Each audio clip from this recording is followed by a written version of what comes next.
Iran जंग के बायस Saudi अरब में शराब की किल्लत पैदा हो गई।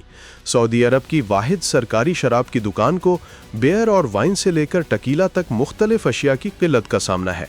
सारिफीन ने बताया है कि ईरान जंग के बायस पैदा होने वाली सूरत हाल की वजह से तरसीलात में ताखीर का सामना है।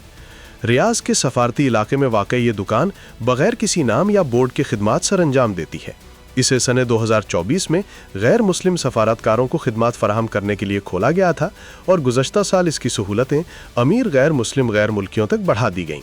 अमरीकी सदर डोनाल्ड ट्रंप ने दावा किया है कि उन्हें मुख्तलिफ ईरानी शख्सियात की जानिब से राब्ता किया जा रहा है जो मुआहदे की पेशकश कर रहे हैं, जबकि वाशिंगटन मुनासिब फरीक की निशानदही के लिए काम कर रहा है जिससे मुज़ाकरात किए जा सकें।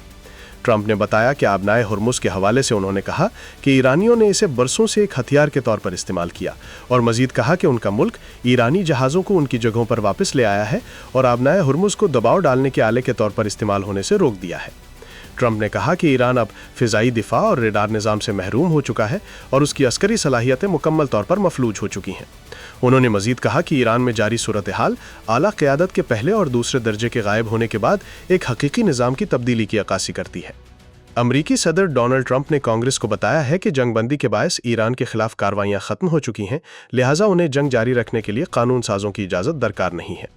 सदर ट्रंप ने कांग्रेस की क़यादत को लिखे गए ख़त में कहा कि 7 अप्रैल 2026 के बाद से अमरीका की मुसल्लह अफ़वाज और ईरान के दरमियान फायरिंग का कोई तबादला नहीं हुआ। उन्होंने लिखा कि 28 फरवरी 2026 को शुरू होने वाली लड़ाई ख़त्म हो चुकी है। ये ख़त इस ऐलान के 60वें दिन आया है कि जब सदर ट्रंप ने बाज़ाब्ता तौर पर कांग्रेस को ईरान के खिलाफ हमलों से आगाह किया था। अमरीकी कानून के तहत ऐसे ऐलान के बाद सदर को 60 दिन के अंदर अमरीकी मुसल्लह अफ़वाज के किसी भी इस्तेमाल को ख़त्म करना होता है जब तक कि कांग्रेस इसके तसलसल की इजाज़त ना दे। इराक़ के सूबा करबला में हशदुश-शाबी की एक नफरी पर पुराने जंगी मवाद के धमाके के नतीजे में एक अहलकार हलाक जबकि 2 ज़ख्मी हो गए। इराक़ी वज़ारत दाखिला के मुताबिक ये वाक़या उस वक्त पेश आया जब हशदुश-शाबी की फ़ोर्स ज़मीनी हज रूट पर हुज्जाज कराम की सिक्योरिटी के फ़राइज़ अंजाम दे रही थी। करबला में फ़ोर्स की मौजूदगी के मकाम से तकरीबन 1 किलोमीटर फासले पर एक पुराना जंगी मवाद धमाके से फट गया।